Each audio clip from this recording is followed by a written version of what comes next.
இவ்வளோ தூரம் சிறப்பா ஆட்சி பண்ண கூஃபு அவருடைய 64வது வயதுல இறந்து போயிட்டார்.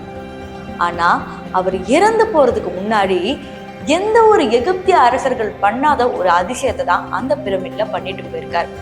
அந்த பிரமிட்குள்ள அவ்வளோ இன்ஸ்கிரிப்ஷன்ஸ், அவ்வளோ கல்வெட்டுகள், ஏன் இவருடைய சிலைகள் கூட கிடைச்சது நமக்கு.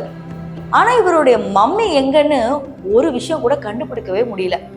இவர் எப்படிலாம் ஆட்சி பண்ணாரு, மக்களை எப்படிலாம் பார்த்துக்கிட்டாரு, இந்த மக்களை இவரை எப்படியெல்லாம் நினைக்கிறாங்க, இவர் எவ்வளோ பெரிய சாமியார், இவர் சொல்றதெல்லாம் பழிக்கும் அப்படிங்கிற லெவலுக்கு எகிப்தியர்கள் சொல்றாங்க. ஆனா எகிப்தியர்கள் கிட்ட இவங்களுடைய மம்மி எங்கன்னு கேட்டா மட்டும் தெரியாது. ஆனா இதுல ஒரு ட்விஸ்ட் என்னன்னா, ரீசெண்டா கிசா பிரமிடுக்கு கீழே தான் பெரிய சிட்டி இருக்கிறதா கண்டுபிடிக்கப்பட்டுச்சு. இவர் வேற சாமி கூட பேசுவாருன்னு நான் சொல்லியிருந்தேன் இல்லையா.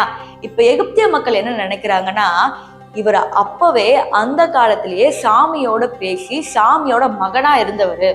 ஸோ கண்டிப்பா சாமியே வந்துதான் இந்த பிரமிடை கட்டியிருக்கணும் அப்படிங்கிற மாதிரி சொல்றாங்க.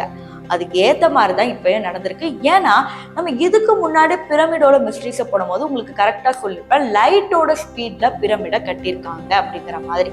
அதே மாதிரி கரெக்டா 3 ஸ்டார்ஸ் வரும் பாத்தீங்களா, அதே மாதிரி 3 பிரமிட்ஸ் பக்கத்திலே இருக்கு. அந்த ஒவ்வொரு பிரமிடும் வேற வேற காலத்துல வேற வேற அரசர்களால கட்டப்பட்டுச்சு. ஆனா அந்த முதல் ஸ்டார் கீழே வந்த பிரமிடை கரெக்டா இவர் கணிச்சு கட்டியிருக்காரு. அப்பவே அந்த அளவுக்கு அவர் படிச்சு தெரிஞ்சு வச்சிருக்காரு.